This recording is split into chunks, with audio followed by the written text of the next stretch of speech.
why?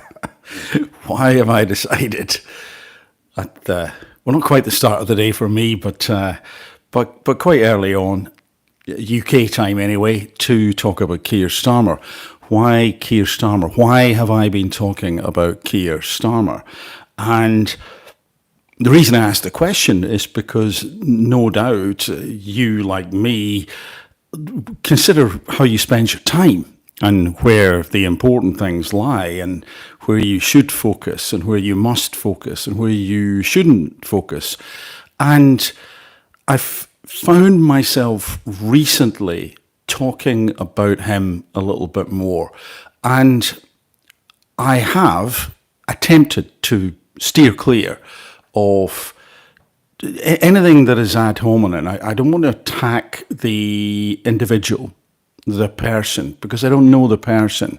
But what I do believe we have to do is to critique the leader and the leadership and the leadership style. I believe that's very important. And let me explain in part at least why that is for me. Over the years, I have done a bit of research in the area of leadership. I have had some experience of leading and look back at some of those moments and times and cringe and think, my gosh, I would do that differently now. And so I'm by no means perfect and it's work in progress. But what I would say is that I think I have, probably like you, like a fair amount of us, the ability to reflect and consider what is right, what is wrong, what I could have done differently, and in essence to be relatively self-aware. And I'm, again, not perfect, but if I thought I was perfect, then I definitely wouldn't be, if you see what I mean. So most of us have some inkling about our shortcomings, and most of us, rather than being overly egotistical and full of ourselves, we tend to have self-doubt and sometimes suffer from or experience low self-esteem. And those things, whilst can be, of course, debilitating, also can help us. They can help us negotiate the social landscape. They can help us lead. They can help us follow. They can help us interact because we're consistently reflecting, we're consistently adjusting, and we may way too much, and again, that's another conversation for another time, beat ourselves up about what we did wrong and how we could do it differently. And I've certainly done that and continue to do it. But we've got to be careful that we don't do that too much. So like much in life, there's a balance. And when you have people who are self-reflective, who want to do the right thing, who are decent people, and I believe that most people are, and then in the middle of that population, you put in a leader, someone, and again, they might not have the title leader, but someone who is in a position of authority, influence for whatever reason, and they are not up to the job, then this can create mayhem and misery and harm ultimately. And I believe that one of the reasons that that happens is because most people are decent and most people want to do the right thing. And most people do get things wrong, but also most people want to self-correct and are sensitive to not doing the right thing, are sensitive to making mistakes. And when you have a leader who doesn't seem to be inclusive, who doesn't generate a psychologically safe environment where it's okay to speak up, and where the individuals in any given team or group cannot be themselves, can't suggest things, can't point out things that are wrong without some reprimand coming their way, then this can be a toxic environment, and often is. Now, I'm thinking there specifically about business. Sometimes it applies to sport, sometimes it applies to small communities, and of course it can be pretty much any group.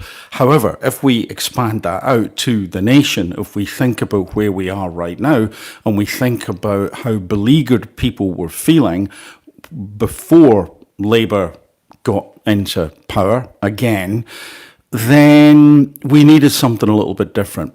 And over the years, what I've had to do, skipping back to business and community for a moment, is to pick up the pieces, essentially to help pick up the pieces because of the collateral damage that someone has caused who's been in a leadership position. Again, they might not have the title leader, could be supervisor, it could be manager, it could be whatever the organization decides to call them, but they have some influence over other people. And when you have the wrong person in the job for whatever reason, then chaos and destruction can happen.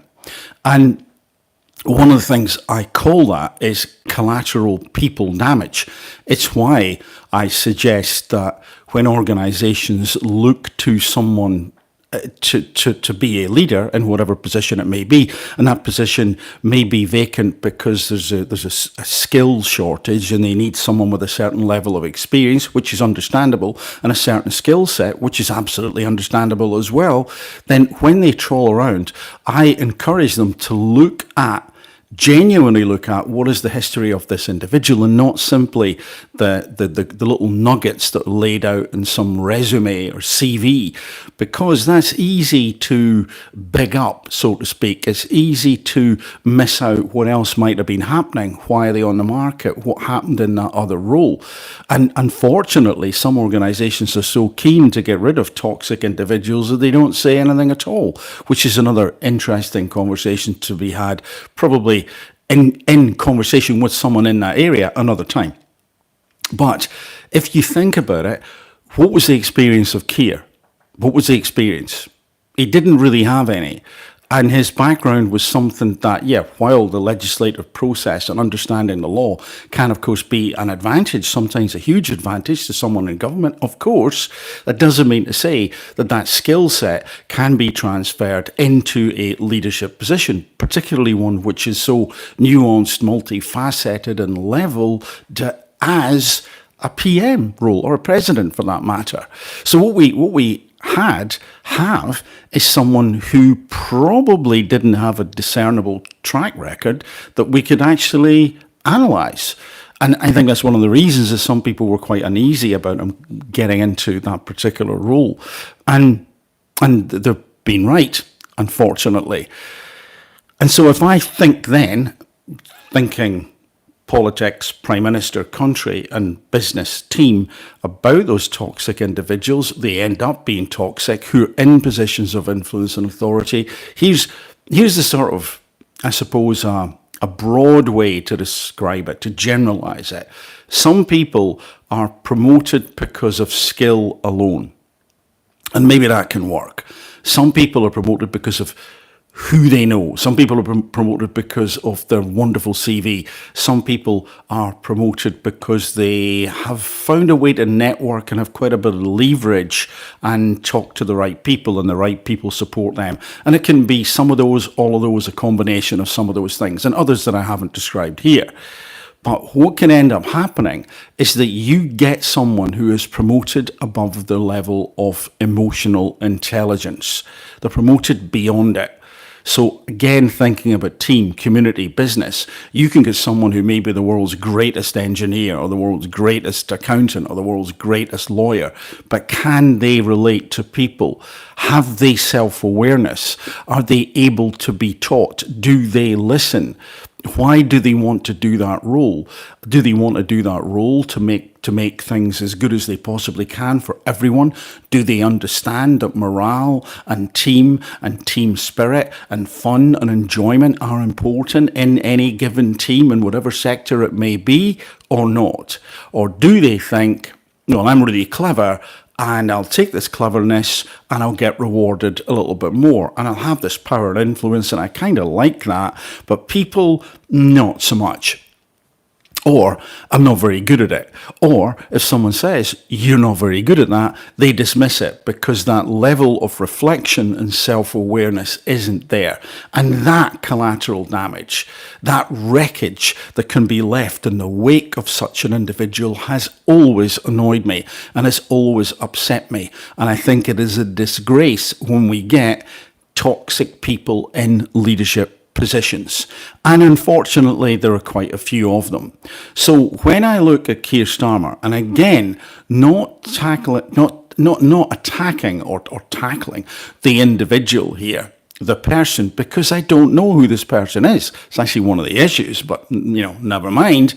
What I am saying is that in terms of that role, based on what we can see so far, he looks like someone who's been promoted above his level of, let's call it generically, emotional intelligence. And basically, what do I mean by that? Because it can mean many things to many people, but broadly, it is knowing ourselves.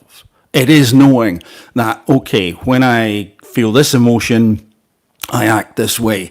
When I get too little sleep, I can snap at people. And then correspondingly, so there's awareness to help us socially, and the social side, and I'm mixing and matching a couple of the EI ideas here to for the sake of brevity. But socially, you would be aware of the state of other people. You would be aware of how you were affecting them, and you would care. So there's something about empathy in that mix. There's something about caring about other people. There's something about being reflective, self-reflective, to say, yeah, okay, that wasn't great. Or to be open to someone like a mentor or a coach or an advisor saying, you need to change that. And not being so blinkered and egotistical and stubborn as to not listen to them at all.